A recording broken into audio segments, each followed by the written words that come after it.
Call the meeting to order at 4:31.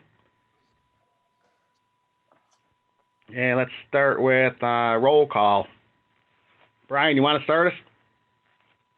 Brian Milkey, Union Township, Isabella County, State of Michigan. Dave Coyne, Isabella County, Union Township, and I guess we have to say the state of Michigan. Rick Byers, Union Township, Isabella County, State of Michigan. Jim Zalad, Mount Pleasant, Michigan.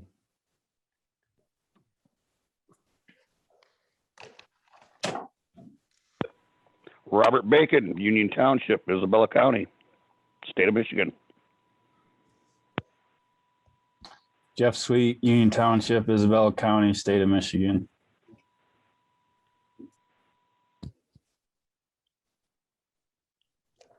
And Tom Keequam, Mount Pleasant, Michigan, Isabella County.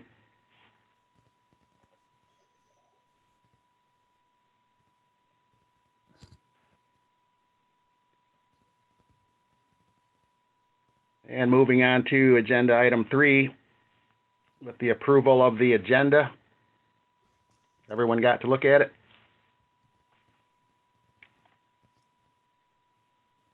I'll make a motion to accept the agenda. Support by Milkey.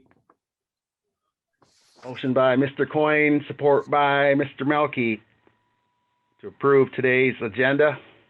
All in favor, say aye. Aye. Aye. Hi. All right. All opposed, the same. And the motion and agenda are approved unanimously.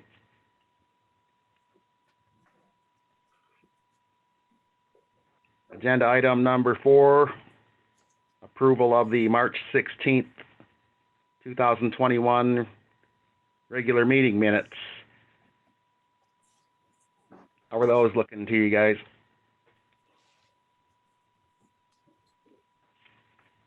Apologize for getting here late. Glad you made it, Marty. Thank you, Brian. They look good to me. I'll make a motion to accept the minutes as presented to the record. Support.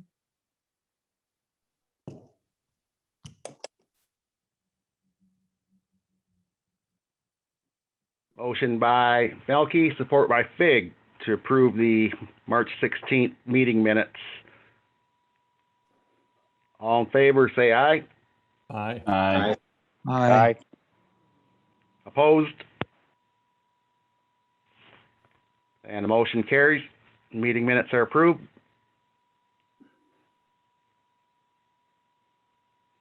Hey, jumping back to Marty, you want to tell us where you're at? Thank you, Tom. I am in Union Township, Isabella County. Present, Fig. Thank you. Going on to item 5, presentations. What do we have there, Rodney? We don't have any presentations today. Item 6, public comment.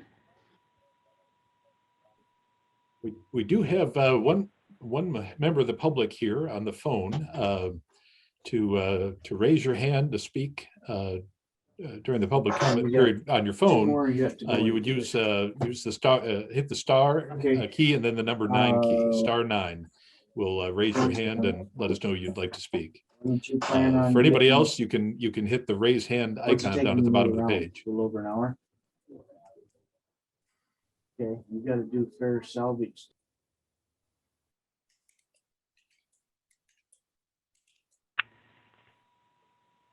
Anybody?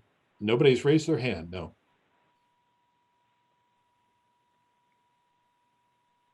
Well, seeing nothing, let's move on to item 7.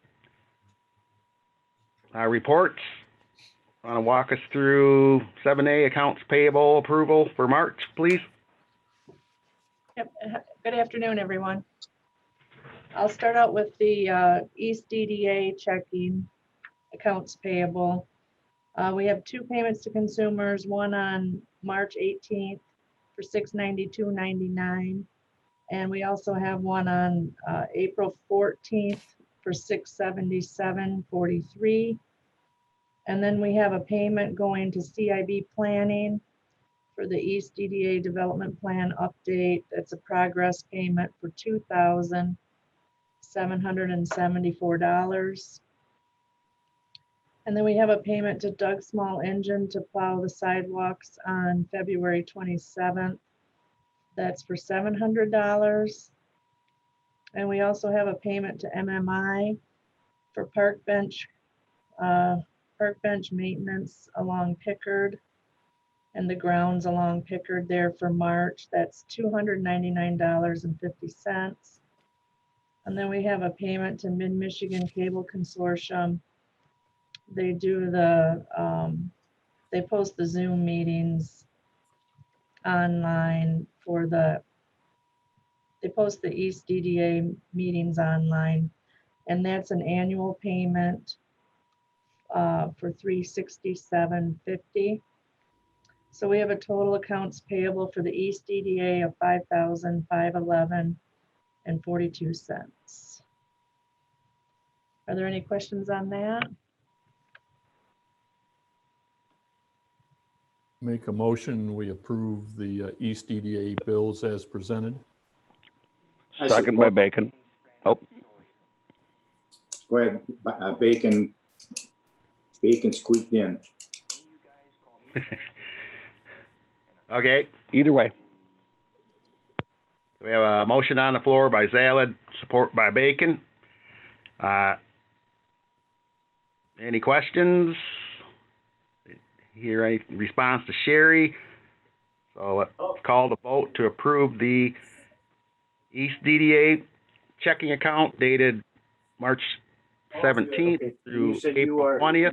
You are with Kent Power, correct? $5,511.42. All in favor, say aye. Hey, Jamie. Aye. Aye. Thank you. Bye.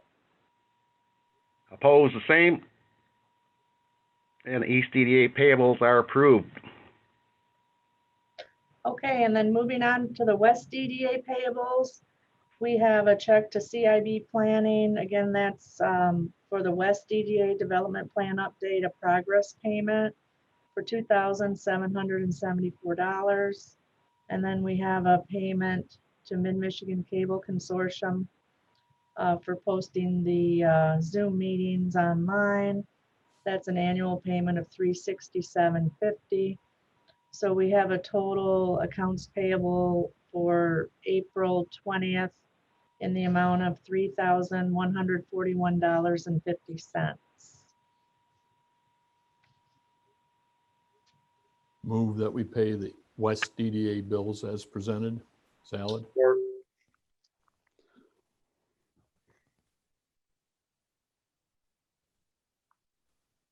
Motion by Zaled, support by Coin, to approve the West DDA payables. All in favor, say aye. Aye. Aye. Opposed, the same. And motion is approved.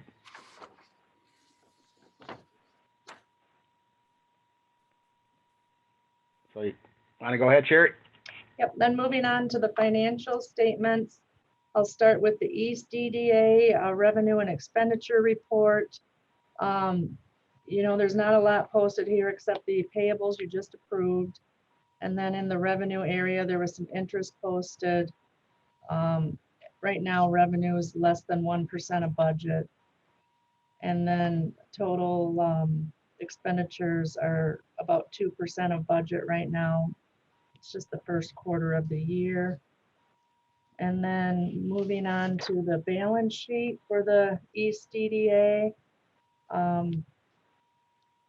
I'll basically just summarize this. You've got about approximately $1.6 million in fund balance. And I'd be happy to answer any questions you may have on that, on those reports.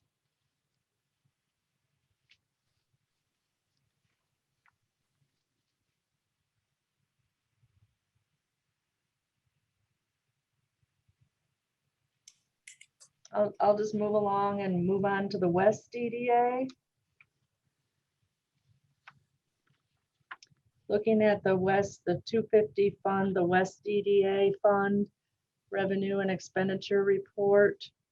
We've got the same thing going on here. We just have interest earned posted for revenue right now. And that's less than 1% of budget for the total revenues for the year. And then we have the payables posted here for the month of March. And we're at about, for total expenditures, we're at about 1% of the budget for the year. So I'm sure there'll be more coming for the remainder of the year. And then looking at the balance sheet for the West DDA fund, I'll just summarize this, that the fund balance is showing about $1.2 million in that fund at this time. So if you have any questions on the East or West DDA, I'd be happy to answer any questions you may have.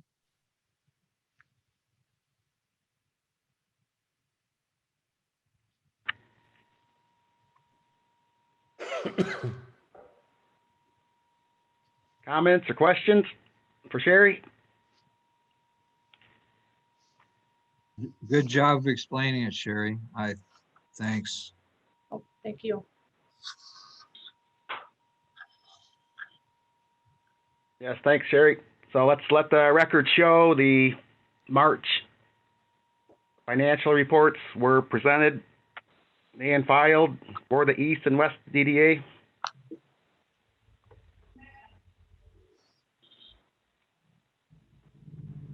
Moving on to 7C, the board member matrix. Again, you want to keep an eye on your expiration date. And I had a question on that, maybe for Rodney and Brian. So how are you guys envisioning the election of officers next meeting? Do we want to get volunteers now? Or when we go into that? I've seen it where, like Brian, you would you start with the chairperson, and once that chairperson's elected, then that person in turn runs the nomination and votes on the remaining seats. But I don't know, how are you guys seeing us handle that? Plus, I want to open it up to anybody. My personal opinion is you're the chair until you're replaced. So you can go ahead and unless people feel there's a conflict of some sort. I think you do a great job running the meeting, and you can be chair until somebody takes that spot. That is the case. Yes, your chair, as you said, until the new appointment is made, and you certainly obviously can be chair again for another term without any trouble at all. What would typically happen at the next meeting would be nominations would be made, and yes, typically it would start with the chair, and then the vice chair and secretary. But we start with the chair. Simply invite nominations. If you get more than one, obviously we would have a voting process for that. If you get one, then it'd be a sort of a vote of acclamation on that one. But we would take each office in turn, starting with the chair and moving from there.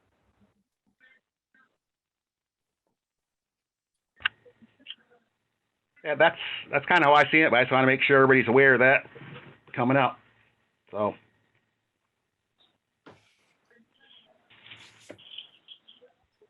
moving on to item 8, new business. You want to walk us through that, Rodney? Well, thank you. Everybody should have a copy of our request for board action dated April 13th. This is a request for approval of the civil engineering services proposal from Rowe Professional Services Company.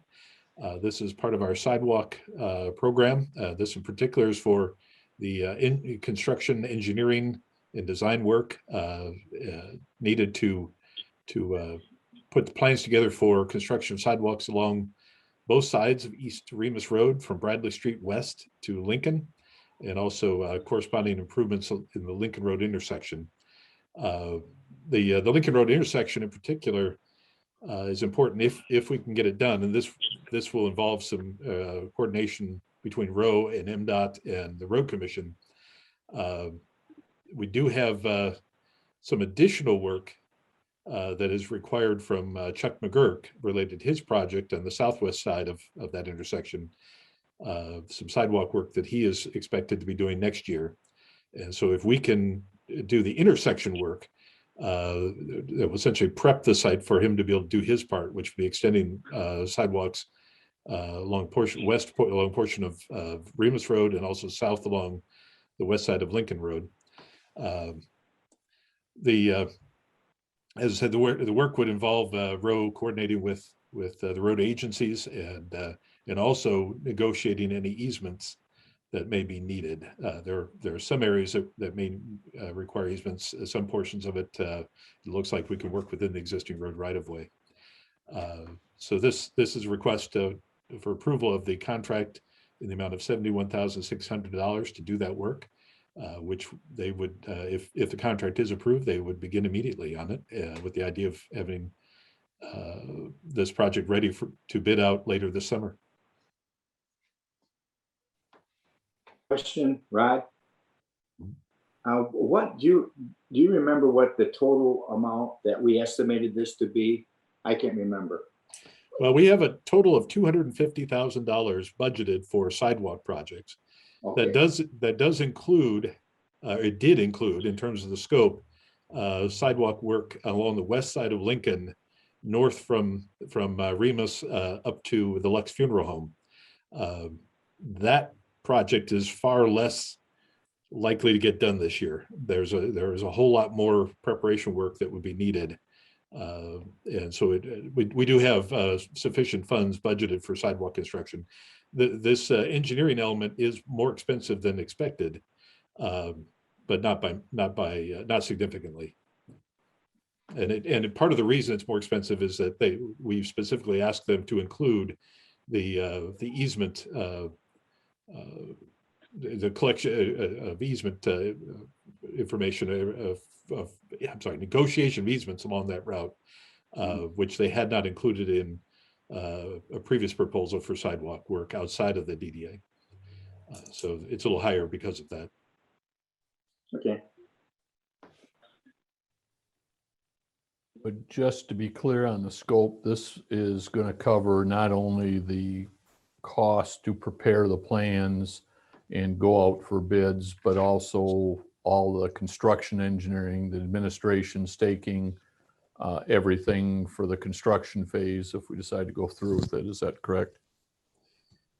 This includes, yes, taking us through basically watching over the contractor. Yes, so they do have those elements involved. But yes, it takes us all the way through the preparation plans, the bidding process to the start of construction, and as I said, overseeing the work of the contractor.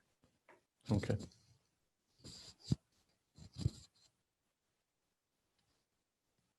Do you have a feeling for the number of properties that we may have to negotiate easements for, or is that something that we won't really know until some of the surveying is done? That's a good question, and I don't have my notes from my meeting with Jeff Markham from Rowe. And there, I have the vaguest recollection of it being 30 properties, but don't quote me on it. I know I'm being recorded, but that's my recollection from the conversation. He had run those numbers, and that's reflected in the cost of the easement negotiation. Yeah, so that's no small task then. Right. on page 3 of the Rowe document, for task, it says easement negotiation. Oh, 10 properties. Anticipate 10 properties at $4,000. Oh, thank you, Jeff. See, that's why you don't quote me on it.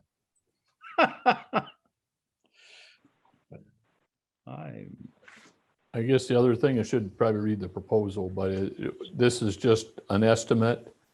And depending on whether they go over or under on hours, we're gonna get billed for the time they spend, or is this a lump sum not to exceed? Page proposal? 3 under compensation, it specifically says compensation for our services would be a fixed fee budget. So this is the budget. Okay. Good enough.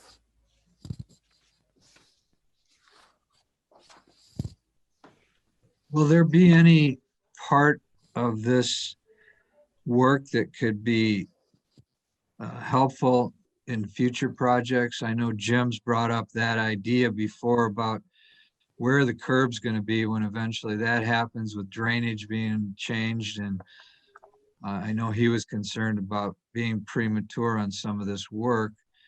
And as we're moving forward with this engineering, will there be some long-term benefits, do you see, Rodney, from the work that they're doing now, and possibly for anything that might be done on Lincoln Road with the northern extension of what we're looking at starting on the south end at Broomfield this summer?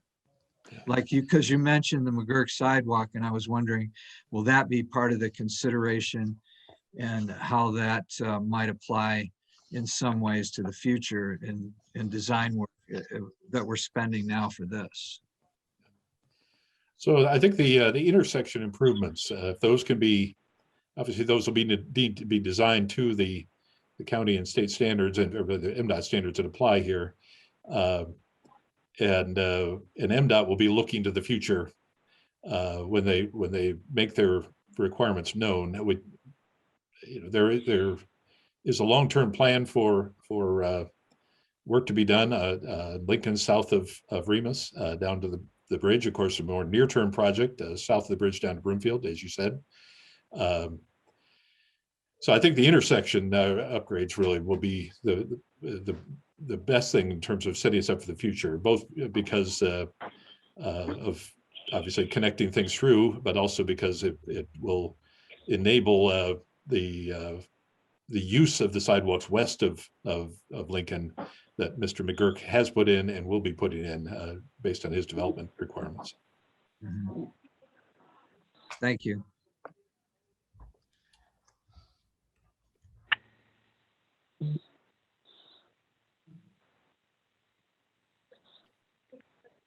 So Rodney, the 250,000, that's a pretty soft number, I would assume. So that could be kind of a moving target. Well, certainly, especially in this climate, we have the cost of materials going up seemingly on a daily basis. We have the challenge of finding contractors with available time, and so costs of all things infrastructure have gone up and probably will go up. So yes, it is a bit of a moving target. It will obviously need to look at again if needed when we get bids in. But it certainly is a number that I think we can work with at this point. I mean, my initial response was I thought the 71,600 was a little pricey, because I would divide the 71,600, divide that by the 250, I usually try to keep my engineers between, depending on the project, 6 to 15%, depending on what you're trying to do. Mm-hmm. I mean, they're at upwards 30%. But I also understand this could be tough, chasing landowners down and easements. And I don't know the other complexities of merging the sidewalk with other topographic and field issues they're going to come across. Yep. But did we get any other proposals So, Or so what we was your- have, oh, I apologize, go ahead. Or what was your logic? And I don't doubt Rowe, they have plenty of horsepower to get the job done. Go ahead. Yeah. So we have worked with Rowe on our sidewalk projects for the past about 5 years, and so this was simply a bid that they put in under that existing contract. Most of our work previously has been outside of the EDA district, so it's been those contracts have gone to the Board of Trustees. If you prefer, we can certainly put out a request for qualifications and for engineering firms and pursue this a different way. I have no objection to doing that. It would delay the construction project. Obviously, the season is what it is, but if the EDA board would prefer to see, some to talk to some different potential engineering firms, and perhaps even see several different bids for the actual sidewalk work. That if you provide that direction, we'll certainly follow it and put that together for you, just as we did with the DDA development plan update project. I mean, I'm kind of tickled you have Rowe, because usually it's been Gordy Frazier for Union Township. So, but I'm surprised you still didn't get a proposal from at least Gordy Frazier. But I don't. It's up to the board. Just a thought of mine. At the same time, I hate to lose momentum and time. We're already getting late into the building season. I would. What? Go ahead, Jim. Sorry. I would say for a lot of the same reasons that we have Gordy Frazier, just hand them our infrastructure work because they've been there. Rose, same thing on the sidewalk, and they do have a local office, which is, I think, is not a small item. So done lots of work with them. Don't have a lot of engineers to choose from locally, and so I could support just accepting their proposal. I think they'll do us a good job, and being local certainly is a bonus. It'd be nice if they had an office in the district, which I think they do rent a shack over there on Independence. So maybe I think they are paying some taxes to the West EDA anyway. I would agree with Jim on his support of Rowe and the local, and Tom's point on the idea of it being consistent with our former sidewalk projects. And it did bring up a question though, Rodney. I was wondering, the time frame has been mentioned. Do you have any thoughts on time frame? What you envision this might be for a project going forward? Yeah, if you look on it's page 15 of the agenda packet, the second page of our memo, you'll see the timetable there, and it's also in the proposal. They're looking at basically getting started as soon as the contract is approved. They talking with the coordinator from Rowe. They are he's confirmed that they have the staff available to get started immediately on our project and meet this timetable that they provided. Well, the thing that I was a little concerned about is when it says construction begins September and November, that's a bit of a window, and especially when you're looking at the window of November, starting construction seems constrained, and completing cement pouring, or at least complicates it. So I just wonder how, if we move forward tonight, I think that's going to be critical on helping to accomplish that. But are we, looking at the idea that at some point, would this be, are we going to be thinking about, if we haven't started by October or something, are we going to look at what our risks are of trying to continue? Certainly, that's something that we'll be looking at as the project moves ahead. Hopefully, they might even be able to proceed a little faster than this. But I think they're giving themselves a window there, because much of that depends on the availability of a particular contractor. And so if the contractor has time to start immediately, then in September, obviously, it may be more of an October start if the contractor needs a little bit more time to get the project in. But yes, it will be something we'll be watching, and as this this project moves forward. And if we need to make a decision on an adjustment on the time, we can certainly do that. Yeah, I and just- if it- I don't see it's gonna get any cheaper in the future.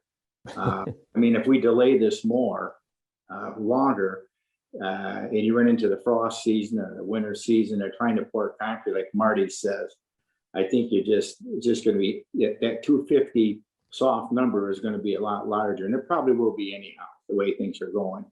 So I would recommend that we just move forward on this tonight and get it passed. Is that a motion? I would like to make a motion if that's okay. Oh, go ahead.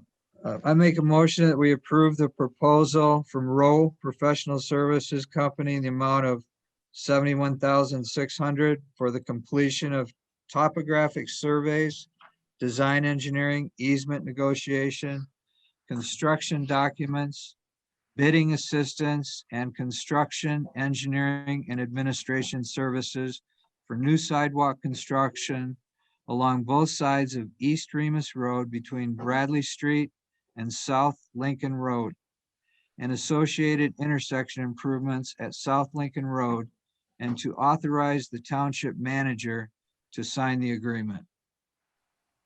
I second it. I second it. Okay, we have a motion by Marty, support by Sargent. Yes, sir. Any more questions or comments?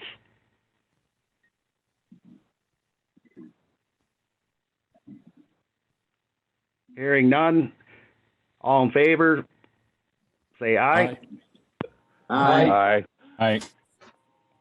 Opposed, the same. And motion's approved unanimously. Oh, thank you. Good job. Question for you, Mr. Chairman. Go ahead. I know Marty read that whole thing. Is it legally acceptable to just state the action requested on page 15 of the packet or something like that, rather than all of us go through these things every time? I assume I like to just quote like we did. You know, they write, Rodney writes it out for us, and that's what goes into the meeting minutes. Okay. And part of the reason for that is you know, although we do have the agenda packet online, if somebody's simply watching this, either they are on, right now we have somebody, member of the public on the phone where they can only hear. It's best to really state it out exactly what you're approving, just for the record. And it of course does help, as said, for the minutes that it's in there as worded. Well, my question was answered. Thank you.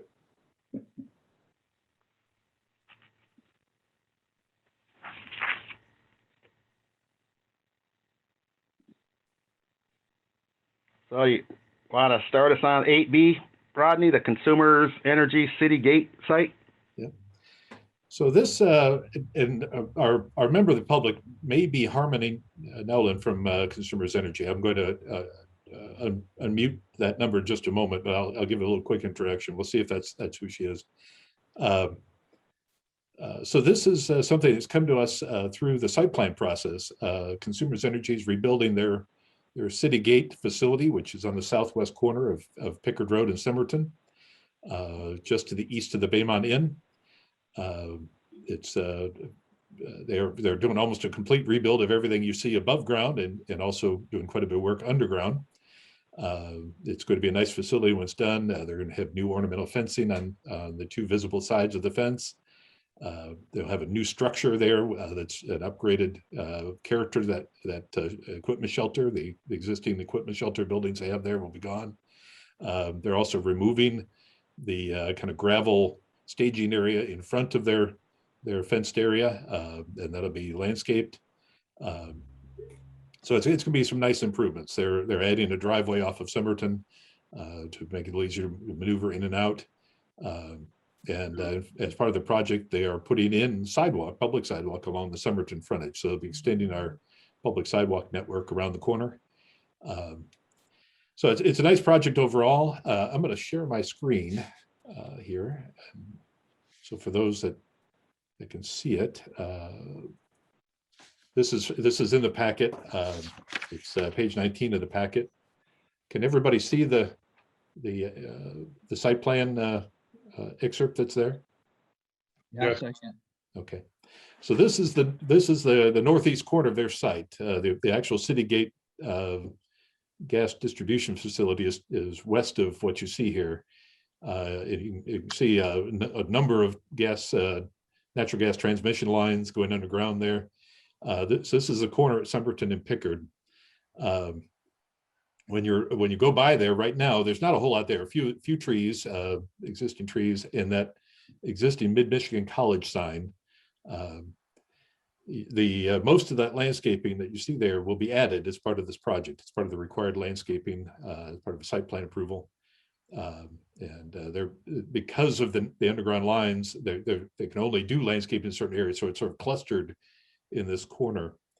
So it make for a nice entrance as well. But as part of the project with Consumers Energy, there was a discussion of the idea of potentially doing some kind of gateway feature here. Of course, we have the gateway banner structures at the interchange. This is the actual gateway into the township for people coming from the east. And Consumers Energy did offer to allow some signage there if we're interested. It would be something that we would need to construct. We need to arrange with them to have an easement for it to be there, and obviously we need to maintain it. But Consumers was willing to look at that and was supportive of that. With that in mind, I'm going to stop sharing for just a moment here, and I'm going to invite the person that's calling in. The phone number ends in 804. I'm going to ask them to unmute and see if this is Harmony from Consumers Energy. All right. Can you hear me, Rodney? It is. So thank you. Yes, we can hear you. Awesome. I can see you guys, but I cannot get unmuted on my laptop. So thank you for the opportunity to listen in today.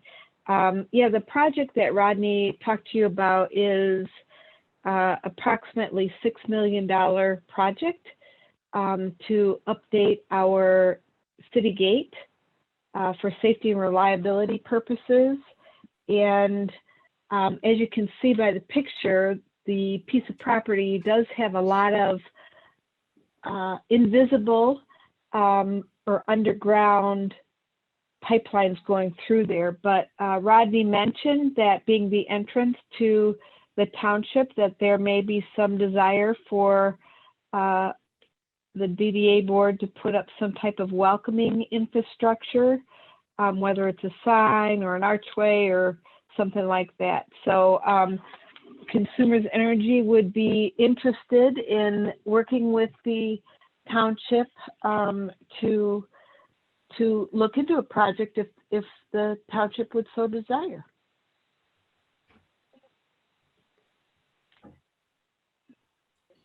So I think at this point, if you're in agreement, we'd kind of open it up to any questions that you may have. We're kind of just floating this idea to you right now. If there is interest on the part of the EDA board, we will pursue it further and try to refine a concept and bring back a proposal or maybe some different options for you to consider. So right now, it's certainly open to questions either for me or for Harmony.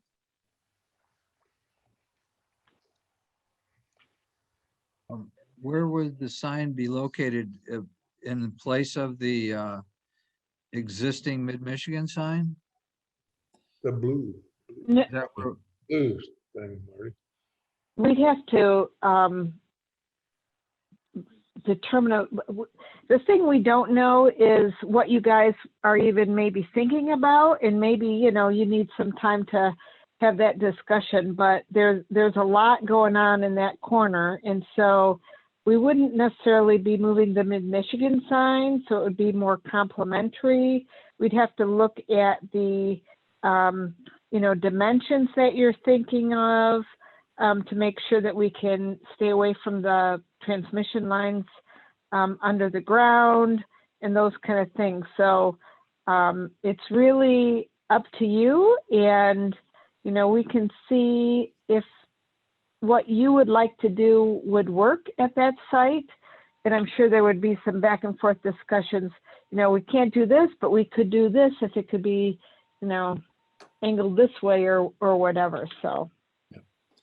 Yeah, if there is interest in this, one of the first conversations I would have is with the folks from Mid-Michigan to see if they would be interested in incorporating their need into a new sign, for example. It'd certainly be better if we had one sign there that might include, Mid-Michigan directional element. That's the main purpose of their sign.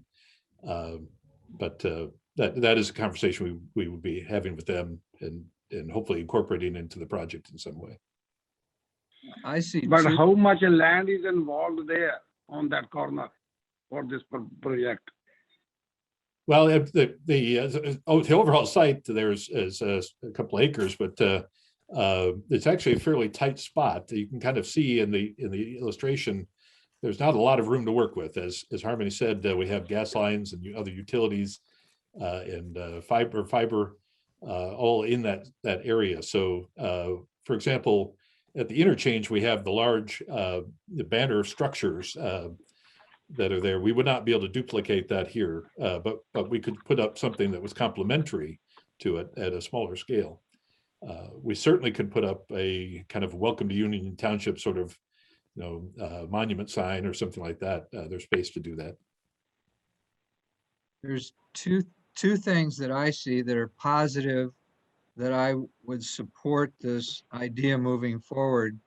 Number one, I see the benefit of timing and construction and the work that consumers looking to do with landscaping and redoing that property. So we've talked about that with Lincoln Road and the benefits that extending Lincoln Road all at once would have. And I see that as a benefit here of doing the work at one time. And then the other benefit, I believe, is helping to further establish good branding for Union Township. Gives us a better exposure to more people, and it's a chance to do a high quality presentation of what Union Township represents. And those two items would make me support this and going forward. Are we talking about like some big stone monument, kind of like marble? Is this just a metal sign? What kind of signage are we talking? That right now, what kind of budget frame would it be? Yeah. I mean, I'm not opposed to the idea. I just don't think it's a high priority. Yeah. Right now it's open. I'm not looking, for example, I'm not going to suggest the idea of an electronic message board, for example. We don't need that kind of signage, but there is an opportunity to identify the township. I think as Mr. Figgs has suggested, the idea of raising the awareness of that you're entering into Union Township could be a good benefit here, and it's an opportunity to provide that kind of gateway. You're coming into a new community kind of sign. The actual elements of the sign, as I said, are really completely up in the air. I don't have a specific proposal. I think the one thing that may be beneficial is whatever we do to coordinate perhaps the design with our gateway structures around the interchange. But that could be as simple as the piers. If we did a monument style sign, the piers could use similar types of material that are in those larger structures of the interchange, and that would coordinate the two together very nicely. I agree with Rodney on this. I have interest in signage, and Bob has a good point. It's not in our project list or anything, but opportunities like this, when they pop up with what consumers is doing there, and give us the opportunity to consider something like this, I think we have to take advantage of it when we can. And I guess they say you'll start looking at signage, you'll start looking at numbers, and we can go from there. But again, I'm going to show a positive interest in pursuing this. And wayfinding signage is actually part of your development plan. I mean, that's really what this would be, as part of the kind of the wayfinding signage element. And I'll support the idea of certainly having an interest taking this a step further. You know, I keep thinking about wayfinding signs too, as this was being discussed. That was brought up at our last meeting. And I don't know if we'll ever be able to coordinate that with the city as a community as a whole, especially if we're trying to carry on our own theme that follows on what we've done in the East EDA already. But I'm very supportive of the idea.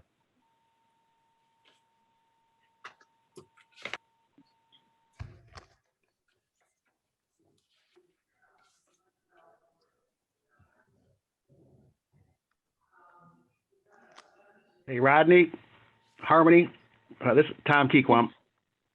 And welcome, Harmony. It's great. Thank you. I really like the idea. I think the logical, to me, would be match the same textures, the split stone that we have on the other entry, so we kind of have this consistent theme coming through. But I like the idea of permanently improving that corner right there.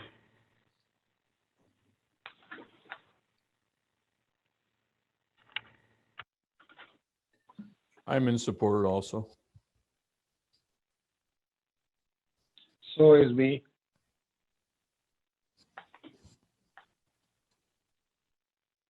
Does anybody have any other questions or about this idea or other comments?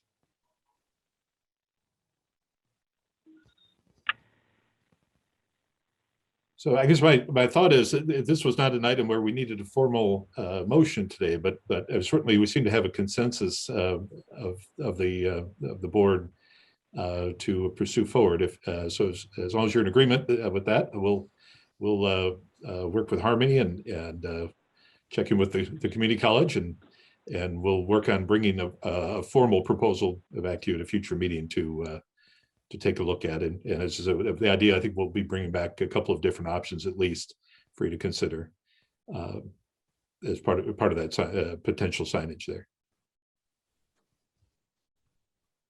Sounds good. All right.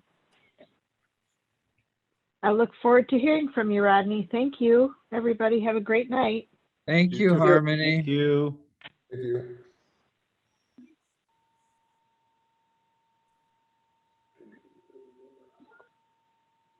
So do you want to walk us on to item 9, pending business? All right. This is a couple of items here with regards to our EDA development plan. You have in your packet 2 items. The first one is a map. And in fact, while we're talking, let me bring up that map. I'll share my screen on that one as well, just so others can see it. We have, I just want to bring it to you and get your thoughts on these expansion areas. These are, we have 2 primary expansion areas that we were looking at in the East EDA district, and then we have some smaller properties that actually you may be able to help me with. I'm actually going to start with the map area B, which is down the bottom center of the map. This area was actually part of our request for proposals. We identified this neighborhood, basically bounded by Isabella, Broadway, and the Expressway, as an area potentially to consider for expansion. You can see the East EDA boundaries go around it on all sides, all 3 sides. And this is a neighborhood that could use a little bit of help. This is a neighborhood that the infrastructure is getting a little old. It was kind of under-designed when it was built originally. We did, the Board of Trustees last year authorized purchasing a property on Jonathan Lane just a, let's see, yeah, actually just about right above where the B is, a derelict house that had been vacant for several years. The owner had passed away without heirs, and that house was purchased. The board authorized, funded, budgeted funds to demolish that house. The house has been removed. We're actually looking at cleaning that lot up with the idea of putting a sidewalk through it that will connect those neighborhoods together, connecting basically from Jonathan Lane to 3rd Street and K Street. So the board has looked at this neighborhood in that way from a kind of a micro perspective. There are some other opportunities for some neighborhood improvements that funding, it would be helpful to, we really need some funding to put towards those. Our role with the East EDA is first commercial, but we're really about uplifting the neighborhood. And this is the residential neighborhood that feeds into the commercial district in the East EDA. And it's an area that as we looked at this, could be a good candidate for expanding the East EDA to be able to target some funds to improving that neighborhood and strengthening the neighborhood as a support to our commercial area. And of course, there's areas along Isabella Road in particular that are in the commercial district, zoning district as well. So that's area B. What I'll do is I'll kind of go through these very quickly, and then what I like to do is kind of get your comments and your thoughts on what we should be including. The focus of this really is actually Isabella County. Isabella County is our primary taxing jurisdiction from which we capture funds that we can put into this district for projects. And any expansion of the East EDA obviously would affect the county's revenues potentially, and going forward. It won't affect them immediately, but it would affect increases in the future that would be captured by the East EDA. And so our next step in this project is to approach the county about our plans and to seek their agreement on whatever we're going to do with regards to changing the DDA boundaries, if any, in any place. And so just want to kind of get your feedback on what our focus should be. So that's area B. That was part of our original request for proposals. More recently, area A has come up. This has come up in relation to Packard Road and East Airport Road. You can see that this area, this is an industrial area. All of the area that's shaded with area A, shaded there in orange, is zoned industrial. It is a lot of it is older industrial along Park Place and Corporate Way. These are older buildings, like I said, fairly poor infrastructure. The area north of airport is much of it's vacant, certainly underutilized. There's a couple of existing residences up there, including a log cabin, but it's all zoned industrial.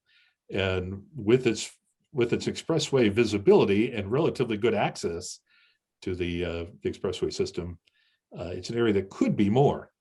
In addition to, that's the area, the orange shaded area is the area outside of the DDA. To the east of that, in that square, basically north of Corporate Way and west of Belmont Street, about half of that is actually also zoned industrial. Most of it's vacant. We have the junkyard right on the corner, and a few houses there. Much of it in the past was junkyard that has been cleaned up. It is an area that also could be an industrial space, kind of a business park type environment, if the infrastructure was there. The roads are completely inferior to being able to do that. Packard Road is partially paved, partially dirt. There's even questions about how much right of way there is, but it's essentially a private road up at the north end. Airport Street, although it's a public road, is dirt. and has significant drainage issues. It is not suited right now for industrial development. So this is an area that would be, if we added it to the DA, we would target with infrastructure spending, especially upgrading the road network to support industrial development. The reason why we're focusing on it is because it's already zoned industrial, because it's close to the freeway and close to access for that. And frankly, because we do not have a lot of industrial land that's well suited for this kind of development. And this area could be, if we can especially get upgrade Packard Road and Airport Road to make it more suitable. So it's an area that like just ask you to consider as potential expansion. The areas labeled C are some oddities. C1 is part of the auto dealership. I'd be interested to know if anybody has any knowledge of the history of why it's not included in the East EDA. Area 2, C2, there near 2nd Street, is another one that's kind of strange. It's in the district but not shaded. So I'm still working on finding out why it's not called out, and that may just be a mapping error. Area C3 is the Mid-Michigan College site. It's interesting, their parking lot is in the district, but their building is not. And that's probably something that we should rectify. The college is no longer, although they still own it, they're not using it in the same way, and they are actively marketing it. And so if it's something that probably should be in our district at this point. And then C4, the lots along Venture Way, this is another area where I'd be curious if anybody knows why these lots were not included in the East EDA. They're part of the Enterprise Park industrial development. Some of them are vacant, some of them are occupied. And it just doesn't make a whole lot of sense why they're not included. The northern part that's outside of that orange circle is tribal trust land. And so that I understand why it might not have been included. But the rest of it is not tribal trust land. So anyway, that's kind of the quick overview. I would invite your comments and thoughts on it. And if you can, any direction as to what your thoughts are in terms of how we should approach or what we should approach the county with in terms of a potential expansion. Rodney, I have a question. What is our recapture? What would our recapture rate be on anything we add to that? Would it be 100% of any new taxes raised at a certain point, or? Actually, we have with us, let me stop sharing my screen for a minute. We have with us Carmen. Oh, good, you're unmuted. I'll turn that over to him and he can answer that question for you. Yeah, so good evening, everyone. If we included these areas in the district, any new improvements or any new increases in value would, the tax increment that comes off of that would go to the DDA. The current property taxes would continue to go where they currently go to the county and the township and so forth. So it'd be any of the new improvements would go, that tax increment would go to the DDA and the DDA fund. Now, when we talk to the county about this, there are several reasons why these are good additions, especially when we're talking about industrial property. That's one of the hot markets right now, even potentially more so as costs keep going up, more so even than the housing market. And there's a real benefit to seeing new jobs. And I think that's a pretty easy one to explain to the county. Neighborhood B, which is primarily residential, I mean, part of the reason for them buying into that being added is we're going to increase the viability of that particular neighborhood. If it drops in value, that's not going to benefit the county or anyone else. So there's really a good reason for us to include that and to be able to provide some of that investment, because odds are that they're not going to be able to do that and nobody else will. So I think if you look at the areas we're proposing, number one, I don't think they're tremendously large. Number two, I don't see them having a huge impact on the county budget in a negative fashion. And the other thing that we really don't think about is the potential spillover, the positive spillover to areas just outside the district there. It can have like Area B, upgrading the infrastructure in there, making improvements that benefit the residential neighborhood could spill over to the south side of Broadway into those neighborhoods, could increase property values there. This is especially true for industrial properties too. Before you know it, you'll have other folks wanting to, develop additional, just outside of those areas, will want to develop additional properties. And, in the long run, it's really can be a win-win for the county and for the township. 20, 30 years from now, the township could say, look, we've done everything we need to do. Everything's, going along smoothly. We don't need the district anymore. Or, we're going to keep the district, but we're only going to collect a percentage of the increment, and the rest of it can go to the taxing jurisdictions just because we don't need to do that much more. I mean, those are options that the township will have in the future. But right now, we've identified areas here that could really use the money and would help stimulate new investment. Is there anything you wanted to add to that, Rodney? Does that clarify that question and what we're looking to do? Thank you. That was perfect. I'd like to take a little bit further. The question was, what is our recapture rate? I believe is 100%. Yes. Okay. And then, of course, you're going to make that. You would have to make that proposal to the county. I've been on several TIFA boards, and I think the highest I've ever seen is 75%. So Union Township has been very generous with the 100% recapture rate. And of course, it's paid dearly. We've did a lot of great improvements for certain things, specifically to those areas that were there. Again, that was something you'll have to work out with the county. And I don't think there's any other taxing district. I used to be the Gratiot Intermediate School District, the library. I think they opted out now, but I'm not too sure. But outside of that particulars, that's something you'll have to work out.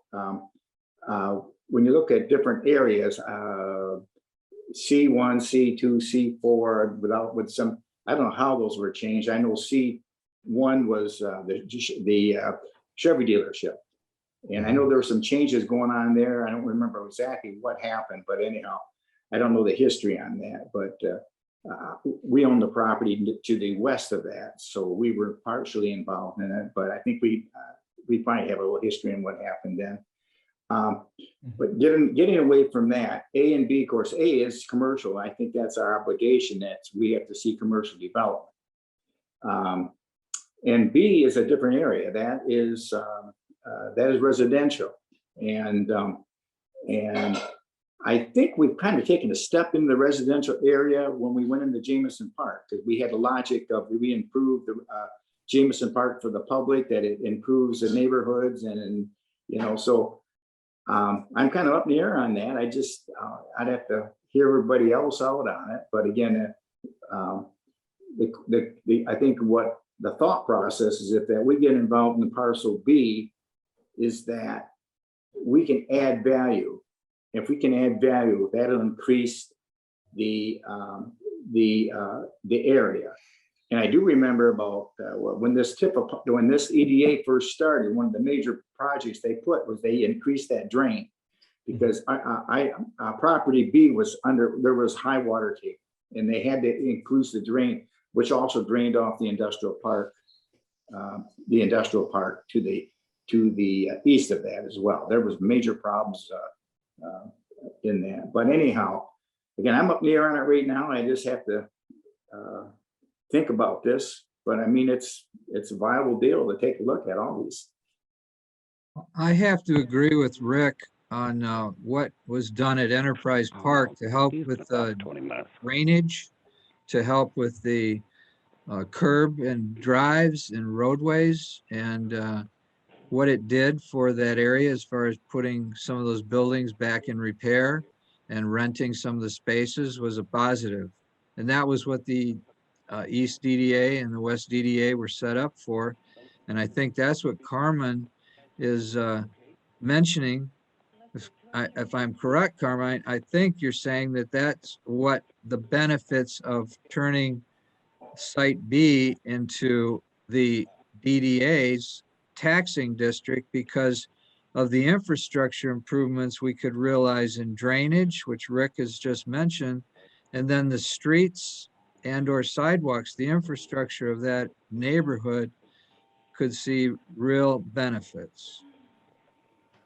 Yes, and the other thing, Mr. Chairman, that we have to think about too, looking at it from the county's perspective, including a neighborhood like that in particular and having infrastructure paid for, it does lessen the burden on, because I imagine, would those streets fall under the road commission, Rodney? Yes, they would. Yep. Okay, so it actually takes some of the burden off of the road commission, which falls under their auspices, so they're benefiting from it. And that's another thing about, tax increment financing. It does make areas available to do things that they might not have the resources to do otherwise. So, I think that's a real plus. And what, and Rodney and Elaine and I talked about this, what we're likely to do is go in and we're going to talk to them and show them the map, have the conversation with them and get some feedback and find out, are there areas that they have heartburn over? Are there things that they don't agree with?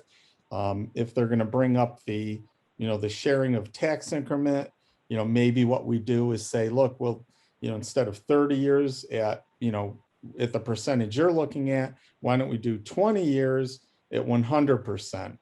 Maybe shorten the time frame, and then in 15 years it'd be time to renegotiate with them. Yeah, I mean, there's a lot of options here, but I think what we'd like to do is get to the point where we meet with them and we can come back to you and let you know what their thoughts are and let you make a decision as to which way you want to go. You always have the option, okay? You always have the option of just extending it, and we're not going to add anything onto it, and we'll just keep things the way they are right now if there's a negative feedback on that. But remember, we're looking to take a real proactive approach here to make sure that there's informal conversations between the township and the county leaders, for us to have conversations with the appropriate staff people. We really want to make sure that this is not something that they're blindsided by and automatically have a negative, opinion on. We're going to be promoting this to them, marketing it to them, and looking to build support before we even get that feedback in terms of here's what we think we could do and here's what we can't do. Carmine, I have one question on the A portion of the map.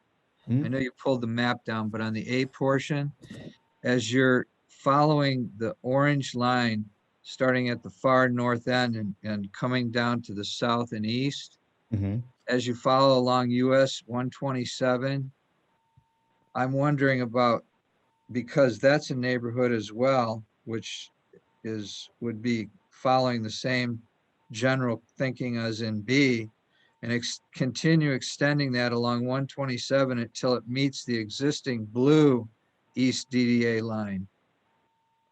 And that would include the Belmont National Drive and the lots that go with it. So you think there may be the same needs for infrastructure improvements there? I do. Okay. This is Bacon, and I live in Parcel B. I've been here for 25 years. I lived here before Home Depot was built, before the hotel and the Subway, before the furniture store. It was quite. I don't know. I mean, at one time, Lowe's was going to buy the whole neighborhood, and there would have been there'd have been a huge markup in property values. But right now, I don't know what you can do here that's going to really help us. What are you going to do to Parcel B to? I mean, it did really help when the storm drains come in. This parcel was underwater. Now my water flows right away. That was great. but we don't really need sidewalks. It's like a cul-de-sac. You know, I'm not talking, I'm just talking, you know, I don't know how it does fit in. I mean, I'd like to see some improvements, but I don't know really what they would be. Well, Mr. Chairman, I'm probably going to be, I'm not going to get my roads plowed by the county any sooner. That's for sure. Yeah, this is Carmen. If I can answer that, I mean, we have flexibility as long as we write it into the plan. I mean, I think the main thing would be identifying what would we want to do there. I mean, you've seen DDAs where they have facade improvement programs, for example. Well, maybe there's something we could set up similar to that to help, you know, upgrade the properties that are in their neighborhood too. Maybe provide some kind of financial assistance, whether it be a loan program or otherwise. As long as we have it written into the plan, we have the ability to do that. Because remember that the whole goal here is to make sure that we're making improvements and we're creating new investment in the neighborhood and upgrading it. I mean, that's the whole purpose of having the DDA. So we've got flexibility there. We just have to come up with what those ideas are. Yeah, you know, I mean, like, excuse me. When Lowe's came in, they were offering like 3-4 times the value of what my house was worth. But that deal fell through. You know, but that'd be like a long shot gamble where the county might go like, well, we don't want to give up the possibility of that ever happening again for somebody who didn't really do much to improve it. Well, that is a question really, as I say, well, if we were to bring Area B to the county or any of these areas, obviously they would have their own thoughts on it. The zoning is what it is. Most of it's residential. There is some land along Isabel that's commercial, but it tends to be smaller lots. We do have 2 people that have their hands raised. Tom, you have your hand raised, and so I acknowledge that first, but also Brian Milkey has raised his hand. Yes. I don't know how many people remember. I mean, I like the concept.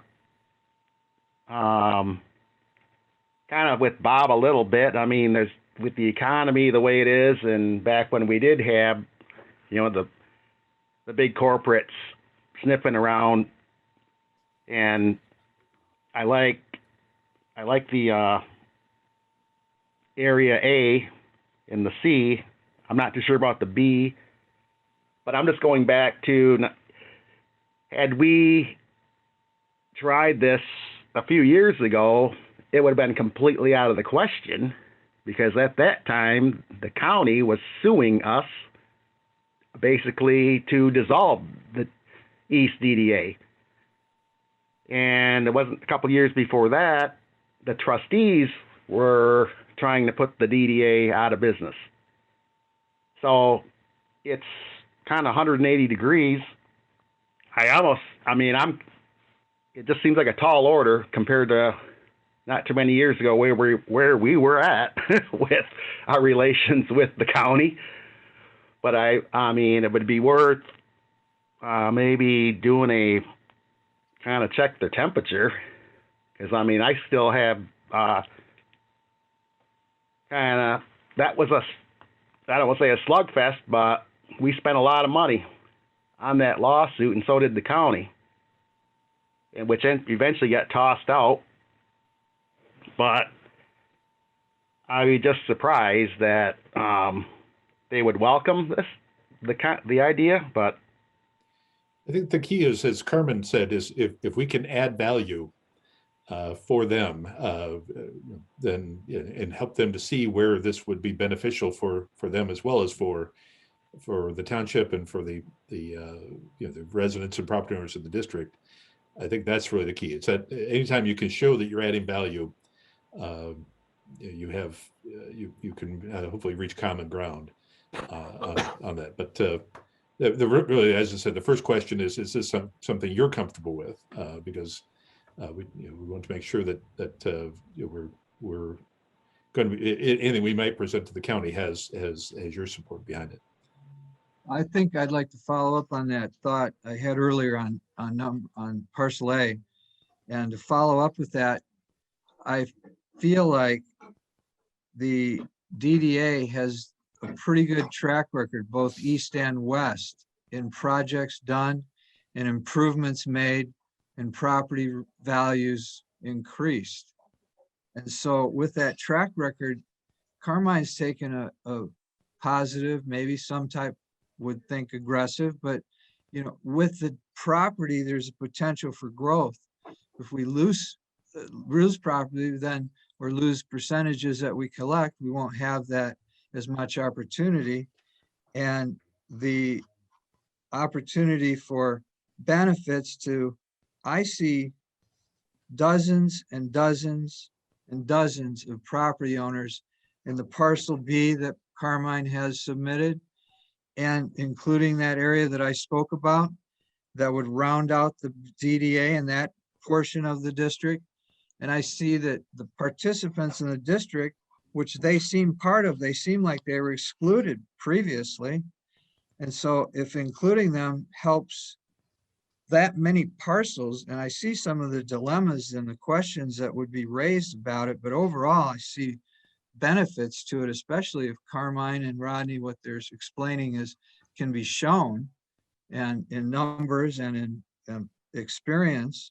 And if those areas are benefiting and not declining and being a negative part of the overall district, if those properties are helped to be lifted up, it's just going to spill over into the district as well as maybe even across the district. But I think overall, a good example of that experiment was played out on Enterprise Drive. And we can see what the infrastructure and benefits can provide. And we have that opportunity. And I think we should look at trying to expand as much as we can within this plan. And I would strongly like to debate that idea of including Belmont and National as part of that A proposal. I think we have real benefits that can be provided for roads and their infrastructure in the future. And so I would support this myself. So I'm going to jump in here. I think one thing that makes us a little more amenable to the county is that we'd only be capturing revenues that are increases to properties versus existing. I mean, that you're not taking away from your budget. I do agree with Tom's assessment regarding the past. It was 10 years ago when we renewed DDAs, and that lawsuit was particularly nasty. But it is different players now, different administration. We do have a jail that's in play as well that may come into all of this, but definitely have to walk softly on this because we need to get some political will and love built with the county commission. The A, I kind of brought this up in our last meeting when we were brainstorming, and that A section, I'm just thrilled about that idea. And as was articulated already, the need for industrial areas, that's just not going to work as industrial unless we increase that or improve the infrastructure that's there. And in the same light, I'm thrilled about the C4 idea. B, I could see potential there, but I'm not sure I'm seeing the entire vision of what that would be yet, but I'm certainly open to it. But A and C4 certainly excite me. Thanks.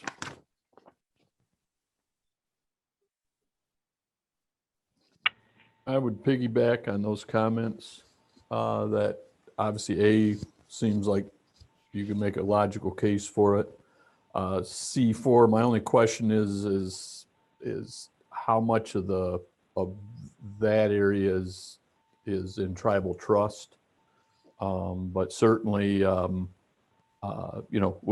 the DDA pumped in money to upgrade Parkway and Venture Way, and so those parcels are directly benefiting, from our investments. So I think you got a solid case that should be included. C1, same thing, is it's getting all the benefits, and if it's not in the DDA, well, why not? But I kind of go back to struck me, Robert's comments is it'd be one thing if in area B that there were, that there wasn't water, there wasn't sewer, there wasn't storm drainage, and they weren't paved roads. But last time I drove through, it's got all of those things. So I'm not sure, other than maintenance, what we're gonna concrete items, and maybe Carmine can help me out here, what we're really gonna bring value to that other than selling parts off and rezoning for commercial because it's right next to the commercial district. I can see the A's and the C's, the B's I'm having a hard time on how we're gonna actually add value to those. And again, because I think a lot of the infrastructure, other than the houses themselves, are, a lot of the infrastructure is in place. Yes, we're gonna have to put some thought into that, how we're gonna present it. The other thing we have available to us, and it's primarily for the A and C districts, but even mainly the C districts, is we have the ability to do project-specific tax increment capture and financing, which means that, if a project comes along, it can be an industrial use, it could be whatever, that we can actually commit future tax increment from that project. And we've talked about this in the past, specifically to help make that project happen. And that's something that you haven't done in the past. And it's a new tool that you're presenting, which should excite them, because that's going to have absolutely no impact on the county whatsoever, because if you didn't do that project, you wouldn't be getting new increment anyway. So you'd think that that is something that they would be in favor of. So I think it's a combination for us of selling them on your past record and all the good things that you've done in the district to improve it and how it's, it's visible, the things that you've done, but also here's all the new tools that we're going to include in the plan. You're going to be able to do more things. And by having additional land in here, you'll be able to help more properties. And it takes some of the burden off of them that they would have to put into it. So, there's a lot of selling points here. And once again, I think we're just going to have to put our best foot forward, do our marketing beforehand, our selling beforehand, and let's see what they have to say. You might be in a negotiating position once we come back to you with their comments. Hopefully things are not, as they were mentioned in the past, they're not adversarial, that they understand that you've done some really good things with it. It's not like you've wasted the DDA money. You're doing good things with it, and understanding it takes some of the burden off of them in their departments. So, it's a lot of times just coming up with that mutual understanding that, hey, this is a good plan. You're going to be doing a lot of, new things that benefit them also, and they should be supportive of it. I hope you're right.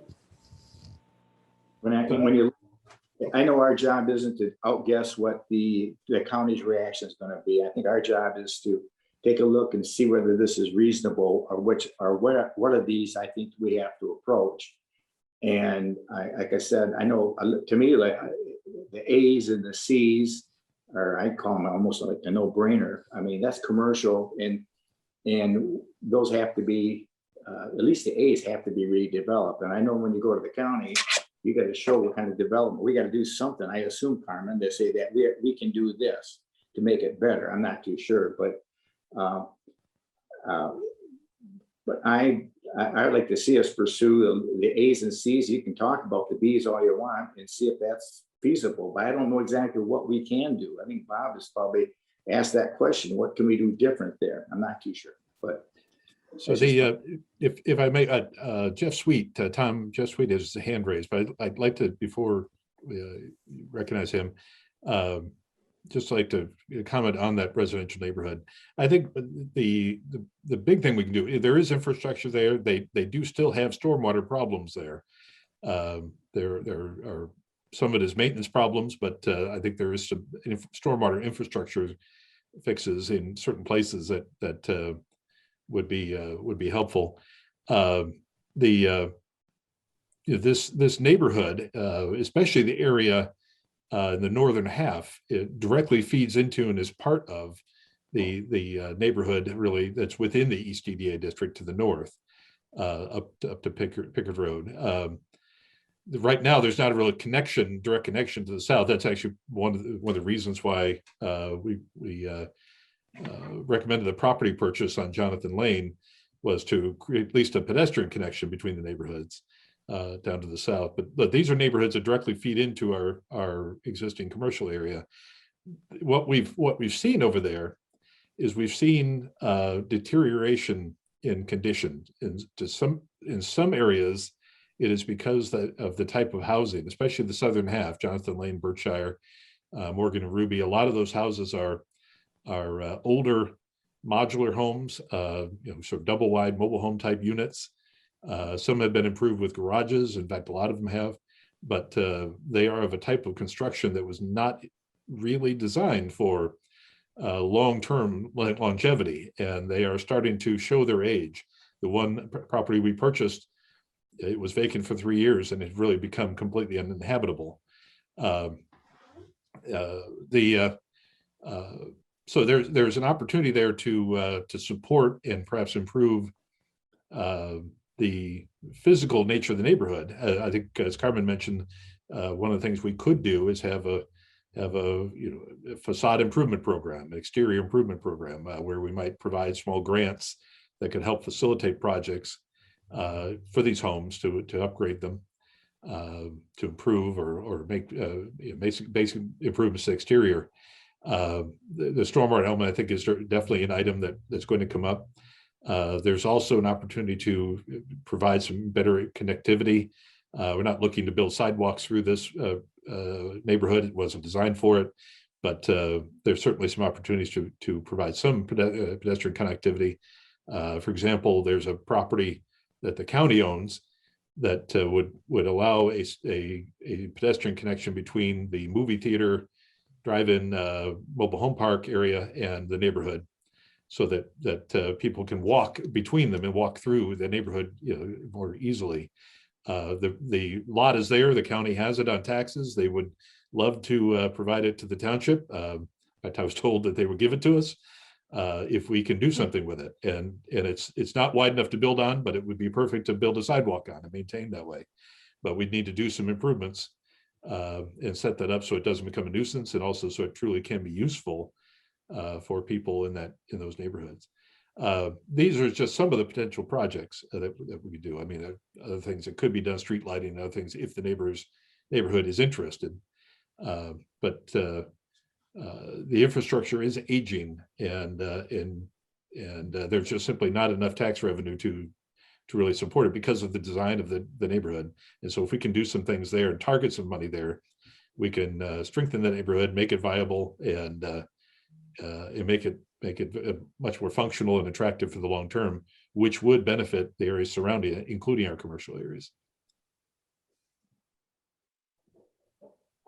As I said, Jeff Sweet has his hand Yeah, raised. go ahead, Jeff. I agree with the C's and A. On A though, isn't there some controversy or some litigation or something with Packard Road and if it's private or public, and would we be entering into that somehow? That's a great question. Let's talk about that for a moment. So this is Packard Road, or Packard Street in the city, comes up from Pickard. You can see actually this part of Packard is actually in the city. The frontages of all these commercial buildings along here, the front of their lots are actually in the city. In all cases, the buildings are in the township, but they have kind of a grass area, sometimes parking out front here that's actually in the city. So north of Corporate Drive, which is this road here, is in the township, and this stretch alongside the junkyard here is a paved road up to a certain point up here past Corporate Way, and it then turns to dirt about about right here, just about the K in Packard, and is dirt north from there to airport. It is this dirt stretch that has had some question. Oh my gosh, his name has escaped me. It shouldn't have. Mr. Malley. Malley, Yeah. thank you. Oh my gosh, it was gone. Senior moment. Mr. Malley, Brad Malley's contractor establishment's right here. He was looking to expand onto this side. He bought this property, and he also owns this property. And he was wanting to expand his contractor yard. And basically, his original intent was close off Packard so that he essentially could use the whole space. We were able to keep him from closing it.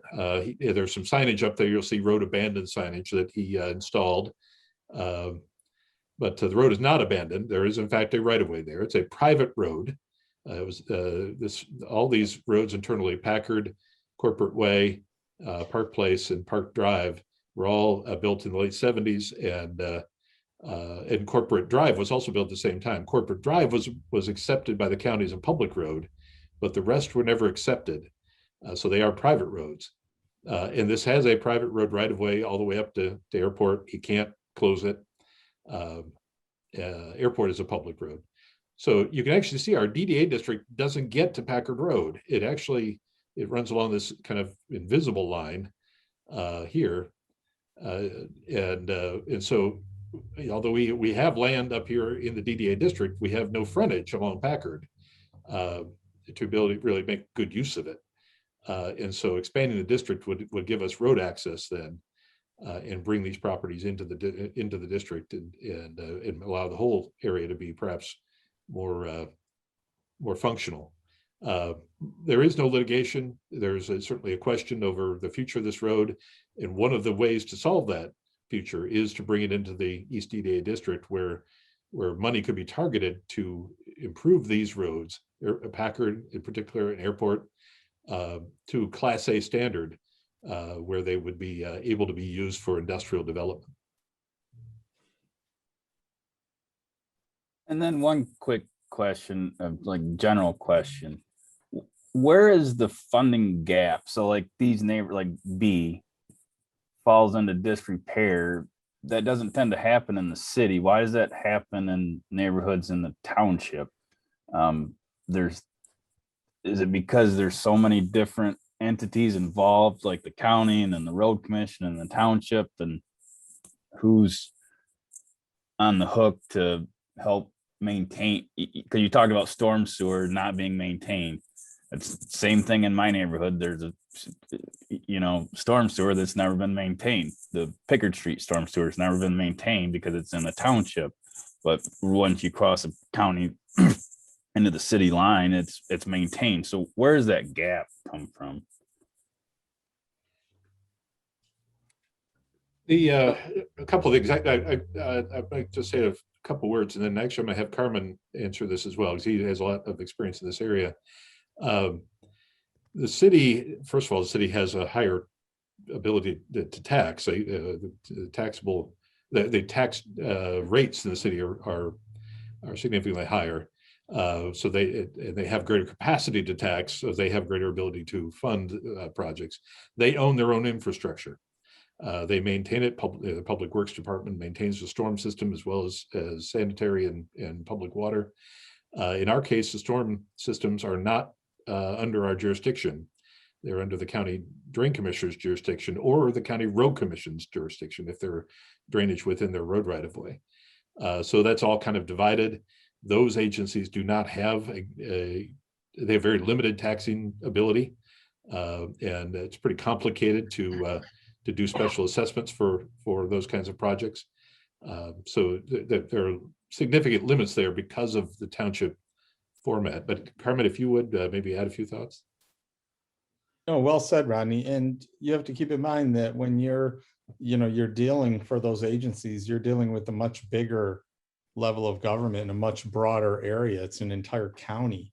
So when you live in those areas, you're competing with all the other areas of the county, versus when you're in a smaller jurisdiction, like Rodney said, you have with better taxing capabilities, then it's just harder to get things done. It takes longer and you have to wait for the resources to be there. And that's the one nice thing about being in the DDA. It's you can allocate resources throughout the district where they're needed. It's a much more focused area as opposed to competing with an entire county. But once again, you're taking some of that burden off of the county. It's not like you're just taking new tax increment from them. You're applying it to areas that they would also be responsible for too, possibly in a more effective manner than they could for the reasons we've just talked about.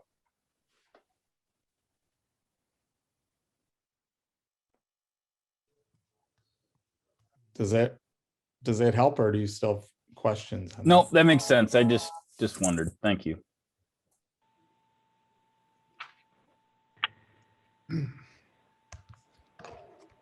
Other thoughts on this?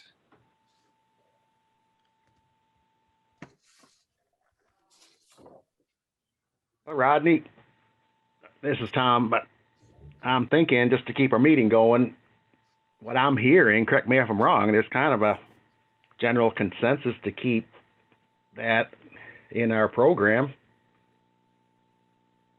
This expansion of the district concepts, especially the A's and the C's. All right. Well, we will, I appreciate that. I appreciate all the comments, and we will move forward with putting some presentation together, materials together for the county, and keep you up to date as to where that goes. This will certainly be back on our agenda. So I thank you for your time on that one.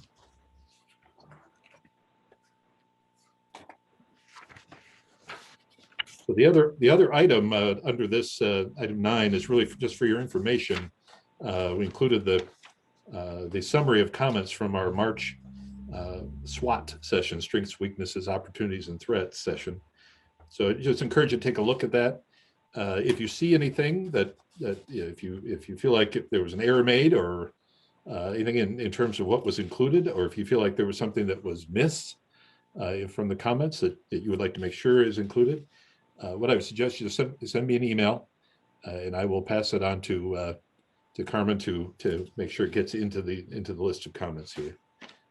But other than that, there's no action needed tonight on those. Okay.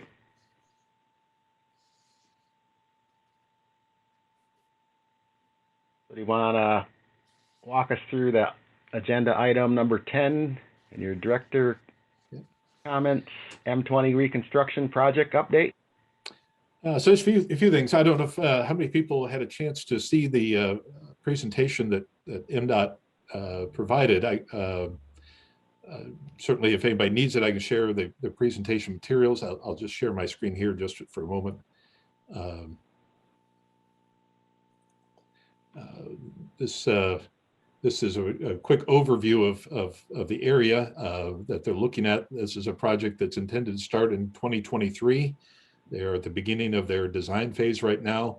They're doing safety studies. In fact, we'll have a meeting later this week as a follow-up to the team that they've put together to look at safety deficiencies. But it basically starts east of the interchange, 127, and extends to just west of Mission Street in the city. This is going to be along that stretch a complete rebuild of the road, including the underground stormwater, curbs, gutters, pavement, complete rebuild along the whole length of the road. They will be making other improvements. For the sidewalks, for example, they're going to be replacing all of the driveway approaches, and they're going to be installing concrete sidewalks across the driveways. Right now, some of our driveways, the driveway, essentially sidewalk ends on either side, and there's just an asphalt driveway in between. One of MDOT's priorities is to have a continuous sidewalk along both sides. So they will actually be installing sidewalk, chunks of concrete sidewalk where they need to as part of rebuilding all the driveways approaches. At the interchange, they're going to be making pretty major improvements here with roundabouts on both sides. So this area will be significantly reconfigured. In fact, if you forgive me for flipping through slides here real quick, I can get you to that picture.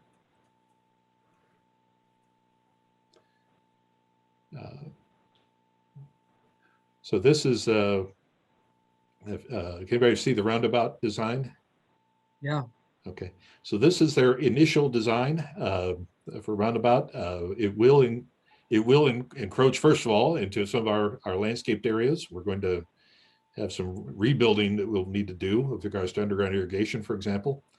In fact, I've been having conversations with them about that issue and trying to get our irrigation onto their infrastructure list to be fixed by them instead of us.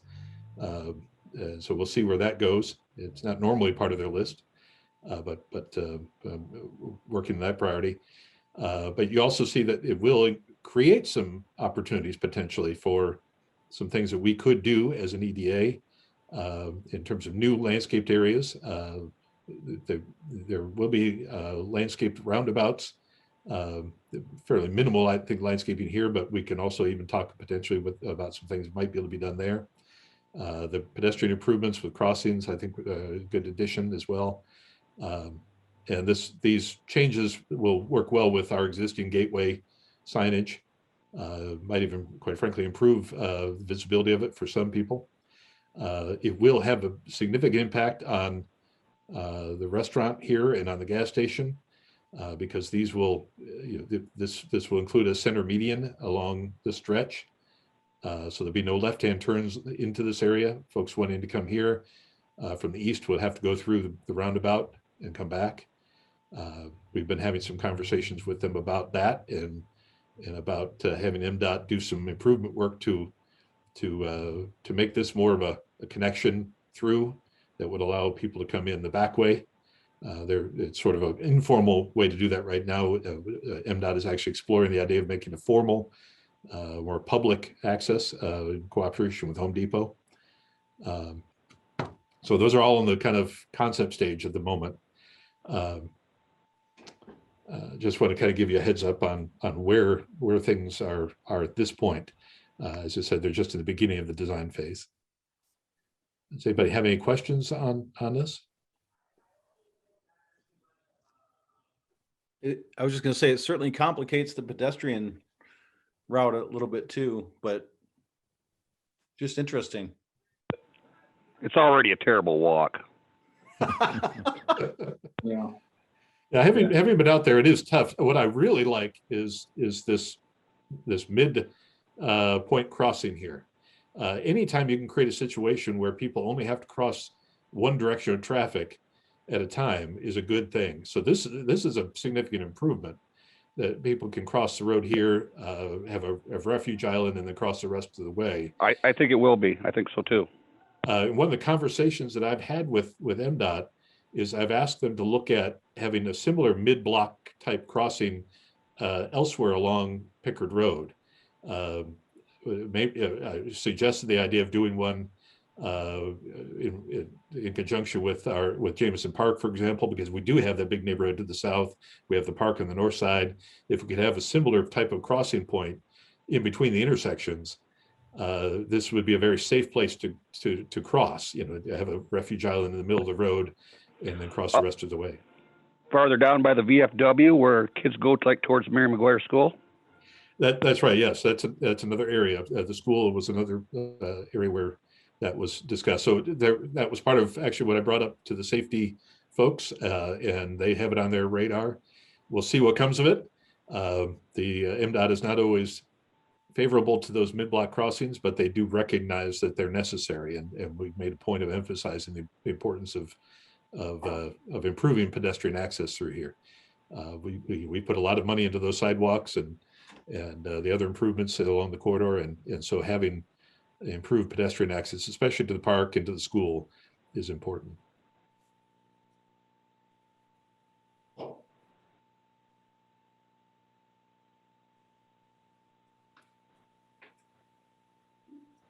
Any other questions or anything else that we should be looking at as part of this project that you're aware of? Just it's just gonna highlight, regardless of whether we can get MDOT, traditionally MDOT just notifies the owners about irrigation, so they have an opportunity to remove them. So if you can get them to replace it, that'd be great, but I won't hold my breath. But one thing we absolutely do have to do is, between now and then, is come up with a way to get those facilities as part of MISDIG, and we will undoubtedly, because they're our facilities, we will have to pay somebody to mark them and be part of the MISDIG system. Even if they're on MDOT's maps, which will be a good first step, MDOT will not come out and mark those facilities. The owners are going to be responsible for that. So that is one thing. We've got a lot of money invested in irrigation along that corridor, and we just need to stay engaged and make sure everyone's on board. And then maybe in the meantime, to come up with a system to locate it. So at least if it is marked and somebody damages it, then they're responsible for doing the repairs. Yeah, thank you, Jim, for that. Actually, I have a comment on that, talking with MDOT about that irrigation, about our street lighting electrical lines. It turns out that MDOT may have, they think it's pretty likely they have the as-built drawings that we've been looking for. I did get a hold of the original contractor. So far, he has not been able to find those plans, but MDOT has told me they're pretty sure they have them, and they're going to get us those if they do. And so that will be a big step forward in being able to get this into the MISDIG system. So I may have an update on that for our next meeting as well. Yep, good. If you have any questions, that's great. like I say. Yeah, Jim, Rodney, Rowe Engineering was the engineer of record for that irrigation system, the mains, controls, zoning, the trees back in the day. So maybe now that we have them back under retainer, that's something we can ask them about. I will check in on that as well. Thank you. Hey, Rodney, with when they're doing all that work, those benches all along there, would we want to just take those benches out until they get completed, or because will they be redoing the sidewalks then too, or? What they have said is that's an item that's in process. There are certain areas around the interchange, certain areas where we're going to have to pull the benches. MDOT, what they've said in other projects, that they have pulled and stored the benches and put them back. Same thing with streetlights, for example. Some of our streetlights are going to have to come down. They have, on other projects, they have pulled them and stored them. It may be an opportunity for us to pull them and have them checked and refurbished if needed. But that is on their radar and on our radar as well. Thank you. Okay. Good, thank you.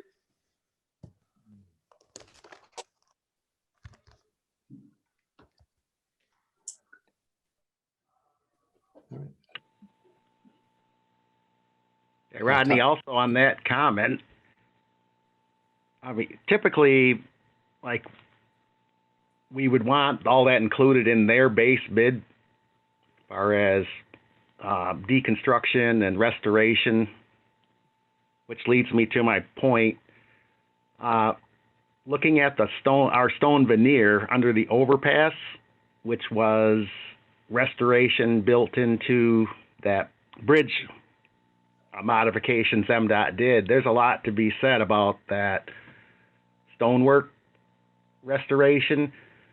Maybe you want to mention that, keep that on their punch list. We're still missing stone.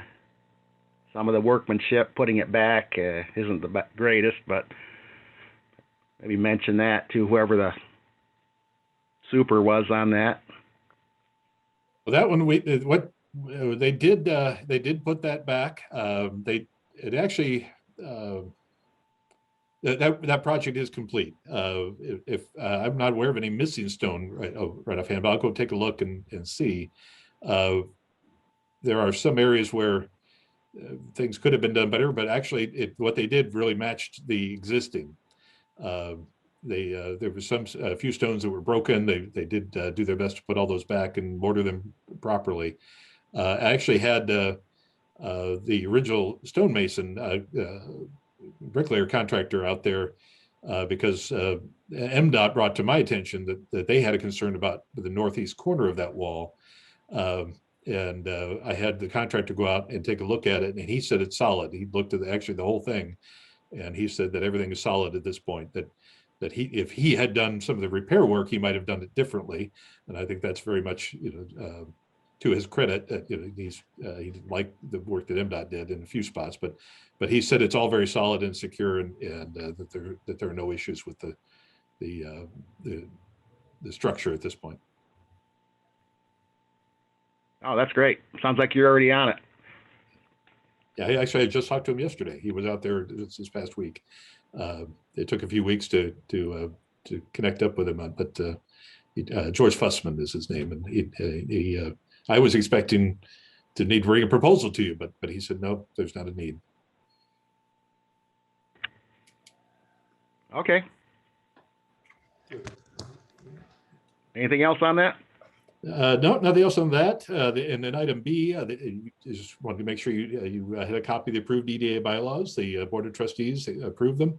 And so those are what we'd be operating under. And so for your next meeting, as was mentioned earlier, plan on making nominations for the various officers.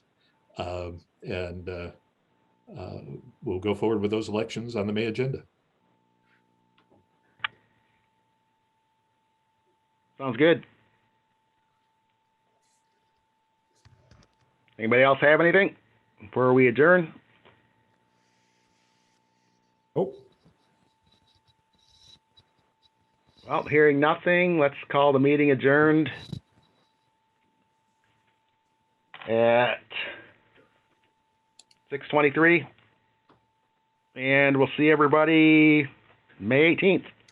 Thank you. Thank you, Chairman Tom. Thank you very much.